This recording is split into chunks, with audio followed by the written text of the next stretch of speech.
Good morning students. हम जो हमारा चैप्टर है फर्स्ट चैप्टर रिवाइज कर रहे थे, क्रॉप प्रोडक्शन एंड मैनेजमेंट के बारे में रिवाइज कर रहे थे। इससे पहले लास्ट वीडियो में हमने इस चैप्टर के ओवरव्यू के बारे में डिस्कस कर लिया था। मीन्स हमने एक बार इस पूरे चैप्टर का रिवीजन कर लिया था। अब जो इस वीडियो में है, हम इससे रिलेटेड जो हमने क्वेश्चन आंसर हमारी नोटबुक में राइट किए हुए हैं उनको हम डिस्कस करेंगे। तो देखिए, जो सबसे पहला क्वेश्चन है, what is the source of energy.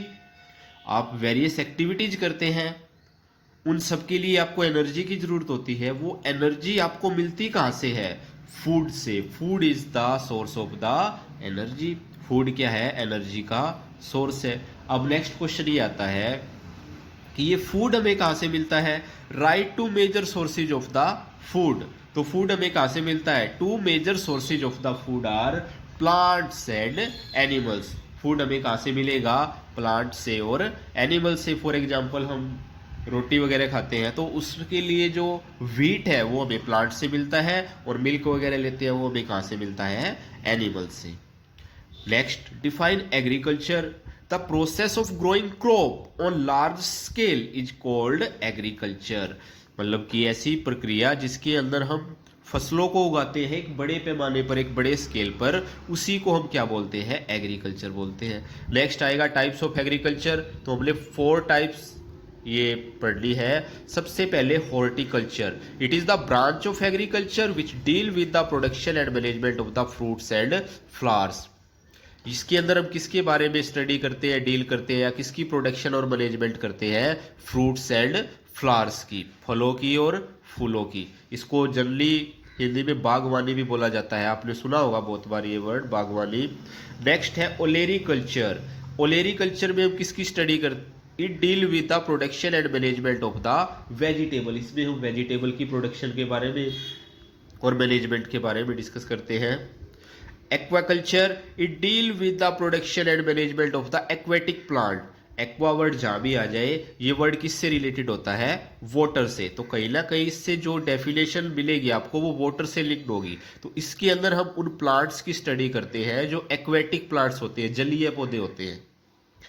Agronomy, it deals with the study of the crop and soil. इसमें हम किसके बारे में डिस्कस करते हैं?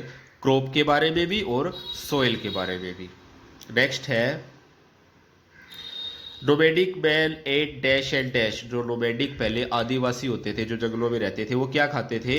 रॉ फ्रूट, जो कच्चे फल हैं वो खाते थे, एंड वेजिटेबल्स।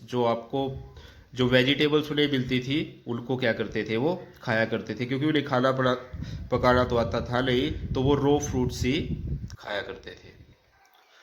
नेक्स्ट देखिए, नेक्स्ट क्वेश्चन हम डिस्कस करेंगे। Question number 6, explain kharif crop and rabi crop. इसके बारे में हमने कल भी डिस्कस किया था।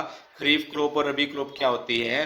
खरीफ crop, these crop are sown in the rainy season. ये ऐसी क्रॉप है जिनको हम किस सीजन में बोते हैं?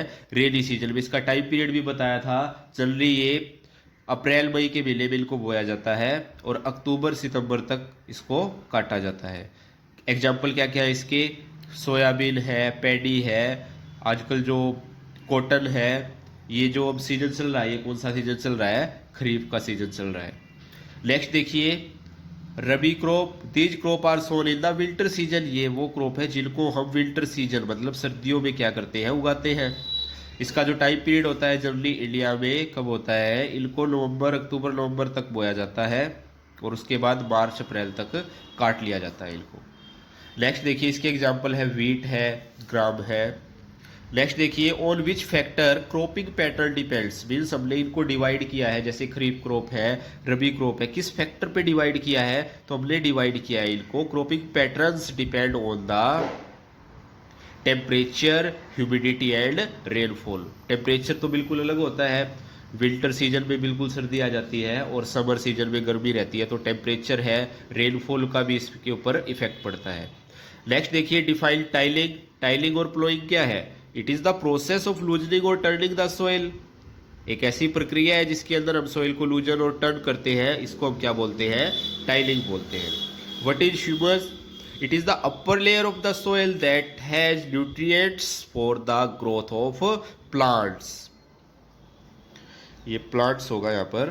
प्लांट्स की क्या करती है इसके अंदर, it is the upper layer of the soil, ये सोइल की अपर लेयर है जिसके अंदर क्या होते हैं, न्यूट्रिएंट्स होते हैं, किसके लिए, जो प्लांट की ग्रोथ के लिए हेल्पफुल होते हैं।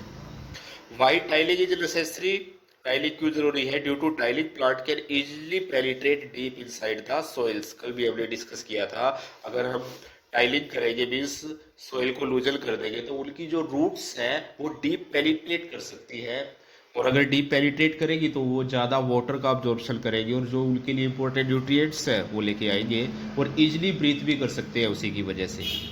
Give two example of each, kharif crop के एग्जाम्पल अभी डिस्कस किया है हमने, राइस है, कॉटन है, सोयाबीन है, ये सब खरीफ के हैं। रबी क्रॉप के एग्जाम्पल क्या है, वीट है, ग्राम है, मस्टर्ड है। नेक्स्ट देखिए 12th question, right a short paragraph, आपको कुछ टर्म्स गिवन है, इसके ऊपर आपने शॉर्ट पैराग्राफ राइट करना है। तो देखिए सबसे पहले क्या गिवन है आपको, preparation of the soil, soil को आप कैसे प्रिपेयर करेंगे, preparation of the soil is the first step before growing a crop, किसी भी क्रॉप को लगाने से पहले जो पहला स्टेप होता है वो क्या होता है, preparation. It include turning and loosening of the soil, इसके अंदर क्या इंक्लूड होता है, टर्न करना सोइल को और लूजन्स करना। The loose soil allow the roots to breathe, जो लूज सोइल होती है वही क्या करती है, उसके अंदर जो रूट्स है वो क्या कर सकती है, इजिली ब्रीथ कर सकती है। The process of turning and loosening of the soil is called tiling और प्लोइंग, इसी प्रोसेस को हम क्या बोलते हैं, टाइलिंग या फिर प्लोइंग। लास्ट क्वेश्चन भी हमने डिस्कस किया था। नेक्स्ट, प्लोड फील्ड में हैव बिग क्लम्प्स, कई बार जो हमने प्लॉट फील्ड जो प्लो कर लिया है फील्ड को, उसके अंदर बड़े बड़े क्लम्प होते हैं, मीन्स ये किसी चीज़ का क्लस्टर गुच्छा होता है, कलेक्शन होता है, घास का भी हो सकता है या फिर सोइल का भी हो सकता है, इसी को हम क्या बोलते हैं, इसके अंदर हमें गिवन है clumps of the soil, soil का एक जगह सोइल इकट्ठी होगी उसको हम क्या बोलते हैं, क्रम्प्स बोलते हैं। It is necessary to break down these crumb, इन क्रम्प को तोड़ना क्या होता है, नेसेसरी होता है, मतलब एक बिग रॉक टाइप के बन जाते हैं, ये बड़े बिग स्टोन बोल सकते हैं हम इनको, आपने देखा होगा फील्ड में बड़े बड़े स्टोन की तरह होते हैं ये। After this levelling is done with the help of the leveller, उसके बाद हम क्या करते हैं, उसकी लेवलिंग करते हैं लेवलर की हेल्प से। नेक्स्ट जो इंपॉर्टेंट वर्क है वो है sowing, it is the process of planting seeds in the soil, soil के अंदर हम क्या करेंगे, सीड्स को प्लांट करेंगे। It can be done by the traditional tool, ये या तो हम ट्रेडिशनल टूल की हेल्प से कर लेते हैं या फिर सीड ड्रिल, हमने इसके बारे में भी डिस्कस किया था, ये बीज बोने की प्रक्रिया है। Before sowing we need select clean and healthy seed, तो अगर हम बीज बो रहे हैं तो उससे पहले जो सीड की क्वालिटी है वो कैसी होनी चाहिए, अच्छी होनी चाहिए। During sowing seeds are planted at proper distance, जो सीड्स है उनको सोन किया जाता है, बोया जाता है एक प्रॉपर डिस्टेंस पे, and depth to prevent overcrowding of the plants, एक प्रॉपर डिस्टेंस पे बोया जाता है ताकि जब वो प्लांट बड़े हो तो उनकी ओवर क्राउडिंग ना हो जाए। आपने अगर खेत में गए हो तो देखा होगा कपास वगैरह है, सरसों वगैरह है, गेहूँ वगैरह जो हम लगाते हैं तो एक प्रॉपर डिस्टेंस रहती है उनके बीच में। Next, the first step before growing crop is dash of the soil, जो फर्स्ट स्टेप है उसको हम क्या बोलते हैं, preparation of the soil. Damage seed would dash on the top of the water, अगर हम वाटर के अंदर सीड को डालते हैं तो जो डैमेज सीड है वो क्या करेगा, वाटर के ऊपर फ्लोट कर जाएगा।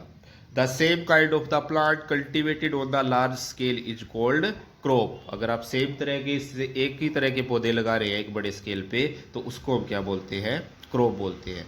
तो ये थे आज हमने यहाँ तक क्वेश्चन डिस्कस किए, आपकी नोटबुक में रिटन है ये सभी क्वेश्चन, तो आपको ये सभी क्वेश्चंस रिवाइज करने हैं, इनको अच्छे से लर्न करना है। Thank you students.